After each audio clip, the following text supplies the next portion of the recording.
The one and only Ivan. When all the humans have left, I send Bob to check on Ruby. How is she? I ask when he returns.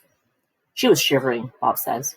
I try to cover her with hay, and I told her not to worry because you were going to save her. I glare at him. You told her that? You promised Stella. Bob lowered his head. I wanted to make the kid feel better. I shouldn't have made that promise.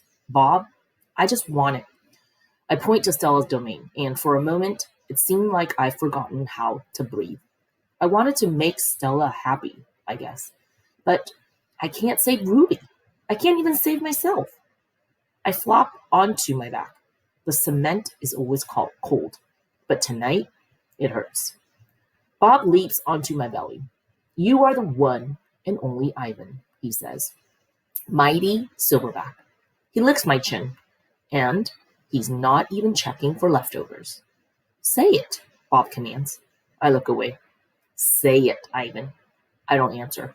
So Bob licks my nose until I can't stand it any longer. I am the one and only Ivan, I mutter. And don't you ever forget it, he says. When I gaze at the food court skylight, the moon Stella loved is shrouded in clouds. Once upon a time. All right, Ruby moans and sniffles. I pace my domain. I don't want to fall asleep, in case she needs something. Ivan, Bob says gently, get some sleep, please. For your sake and for mine. Bob can't sleep unless he is on my stomach. I hear a stirring, Ivan, Ruby calls. I rush to my window. Ruby, are you all right? I miss Aunt Stella, Ruby sobs. And I miss my mom and my sisters and my aunts and my cousins too. I know, I say, because it's all I can think of. Ruby sniffles. I can't sleep. Do you know any stories the way Aunt Stella did? Not really, I admit. Stories were Stella's specialty. Tell me a story about when you were little, Ruby pleads. She puts her trunk between the bars. Please, Ivan. I scratch the back of my head. I don't remember things, Ruby, I admit. It's true, Bob says, trying to be helpful. Ivan has a terrible memory. He's the opposite of an elephant. Ruby lets out a long, shivery breath. Oh, well, that's okay. Night, Ivan and Bob. I listen to Ruby's soft sob for a long, horrible minutes.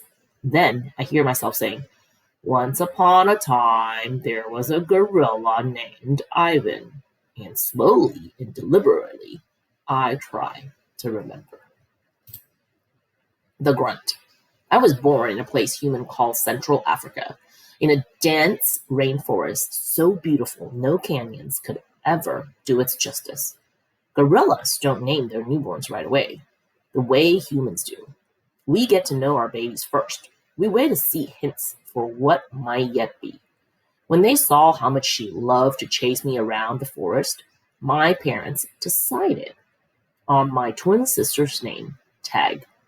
Oh, how I loved to play tag with my sister.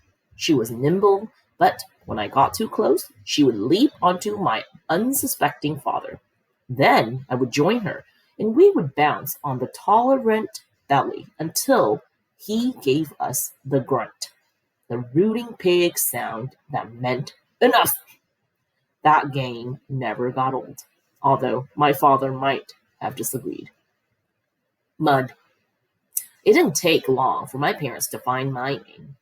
All day long, every day, I made pictures. I drew in rocks and barks and my poor mother's back. I used the sap from leaves. I used juice from fruit. But mostly, I used mud.